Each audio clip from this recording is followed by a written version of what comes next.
10 का बाजार में आपका स्वागत है और अब हम बात करेंगे कमोडिटी मार्केट की, कमोडिटी मार्केट के पूरे एक्शन की। क्रूड का एक्शन हमने डिस्कस किया, उसके अलावा सोने और चांदी का एक्शन। तो अब सोने और चांदी के एक्शन के लिए चलते हैं हमारी सहयोगी तृप्ति उपाध्याय के पास।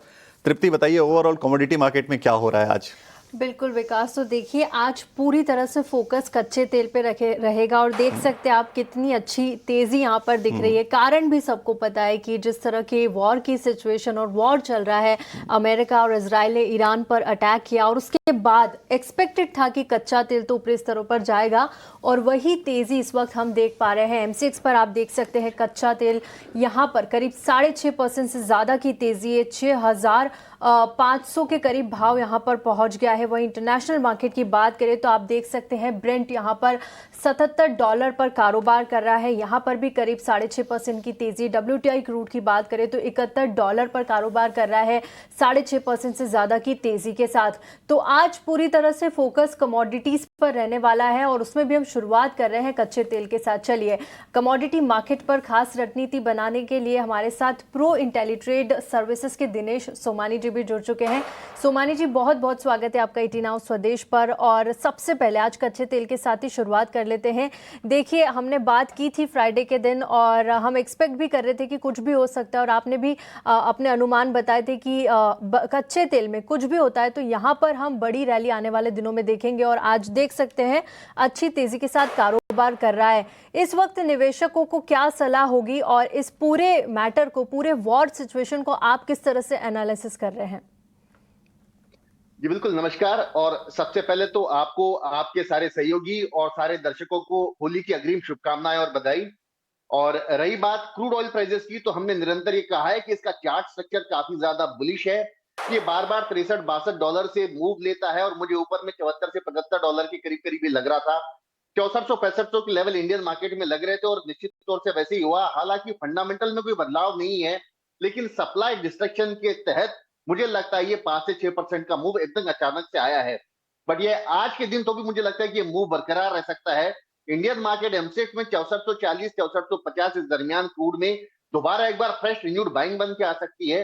6580 के अपसाइड टारगेट हमें नजर आते हैं और आई थिंक 6380 का इसमें स्टॉप लॉस मेंटेन करना चाहिए। तो प्रोबेबली शाम के सेशन तक यहाँ पर तेजी बरकरार रह सकती है। फिर दोबारा कोई नया अपडेट या नया न्यूज आता है तो उसके अकॉर्डिंगली प्राइसेस में तनाव या नीचे आ सकती है। यहाँ पर आप कच्चे तेल में तेजी ही एक्सपेक्ट कर रहे हैं और फंडामेंटल्स मजबूत लगातार बने हुए हैं। 6,440 रुपए पे आप बाय करके चलिए और 6,550 तक के टारगेट्स और बिलो आपको एक स्टॉप लॉस मेंटेन करना होगा 6,380 का। लेकिन सोमानी जी, एक और सवाल भी कच्चे तेल से ही है। आज हम एक ब्रोकरेज रिपोर्ट पढ़ रहे थे जहां पर एंटिक और एलारा की रिपोर्ट आई है और एलारा ने जो एक्सपेक्ट किया है ब्रेंट क्रूड 90 से $95 तक यहाँ जा सकता है। साथ ही सोने में भी उन्होंने $6,000 पर ऑन से ज्यादा की तेजी यहां पर बताई आने वाले दिनों में। आप इस तेजी को किस तरह से देख रहे हैं? अगर आने वाले दिनों की बात करें, इस हफ्ते की बात करें, तो क्या हमें क्रूड 90 से $95 तक जाता हुआ नजर आएगा ब्रेंट क्रूड? करंट सिचुएशन में करीब करीब 20% का सप्लाई डिस्ट्रक्शन जताया जा रहा है। उसके अकॉर्डिंगली अभी सिर्फ 7 से 8% की तेजी आई। अगर ओपेक कंट्रीज अपना प्रोडक्शन अब्रप्टली नहीं बढ़ाते हैं, सप्लाई को अगर ये रिज्यूम नहीं करते हैं, तो मुझे लगता है यहां से और भी 5 से 6% की तेजी संभव है। तो क्रूड का नॉट ओनली चार्ट स्ट्रक्चर, इसमें अंडरलाइन जो बुलिश फंडामेंटल्स है, जो सप्लाई डिस्ट्रप्शन है, वो प्राइसेस को निश्चित तौर से फ्यूल करेंगे। तो आई थिंक प्रोबेबली $80-82 और पॉसिबल है। यहां से एक बड़ा मूव और हमें देखने मिल सकता है, अनलेस एंड अनटिल ये तनाव कितने दिन चलता है और यहां से कितना डिस्ट्रप्शन आ सकता है, वो देखने वाली बात है। ठीक है, ये कच्चे तेल की बात हो गई, लेकिन आज देखिए सारी ही कमोडिटीज में तेजी है। गोल्ड की बात करें तो यहाँ पर भी अच्छी तेजी नजर आ रही है, 1,66,923 पर फिलहाल कारोबार करता हुआ। चांदी की यहाँ पर बात करेंगे तो यहाँ पर भी 2.5 से 3% की बीच की तेजी है, 2,90,822। एक्सपेक्टेड तो था ही सही कि अगर कुछ इस तरह की स्थितियां बनती है ग्लोबल लेवल पर तो पूरी कमोडिटीज में हम ये तेजी देखेंगे। और कच्चे तेल, इसको तो यहाँ पर मदर ऑफ ऑल कमोडिटीज कहा जाता है और उसका इंपैक्ट भी हम देख पा रहे हैं। और सोना चांदी आज शानदार तेजी के साथ कारोबार कर रहा है। क्या लगता है आने वाले दिनों में सेफ हेवन की डिमांड और बढ़ती हुई नजर आएगी और कीमतों में कितना उछाल नजर आ सकता है? बिल्कुल, जिस हिसाब से दुनिया तबाही के मोड़ पर खड़ी है, हर दिन कोई ना कोई ऐसी न्यूज आती है जो प्राइसेस को एस्केलेट करती है। तो मुझे लगता है गोल्ड सेफ हेवन बाइंग के रूप में हमेशा ये एक बेहतर विकल्प रहेगा और यहाँ पर जो है बाइंग बहुत जल्दी देखने मिलती है। मैंने पहले भी कहा था कि 17 तारीख को 1,51,000 का लो बनाता हूं, वहां से करीब करीब 15,000 रुपए की तेजी ऑलरेडी बाजारों में आ चुकी है।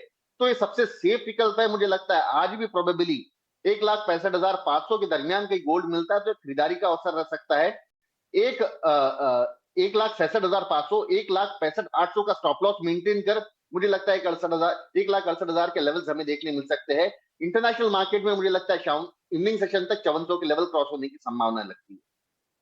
ये सलाह सोने और चांदी पर, लेकिन बेस मेटल्स में आज थोड़ा सा हम सीमित दायरे में ही कारोबार देख रहे हैं। खासकर कि कॉपर की बात करें, इंटरनेशनल मार्केट में तो हल्की फुल्की गिरावट भी यहाँ पर नजर आ रही है और कॉपर फिलहाल 1225 के लेवल पे कारोबार कर रहा है। आधे % से भी कम तेजी यहाँ पर नजर आ रही है। एल्यूमिनियम, निकल, जिंक, यहाँ पर हम आधे से 1.5% के बीच की तेजी देख सकते हैं।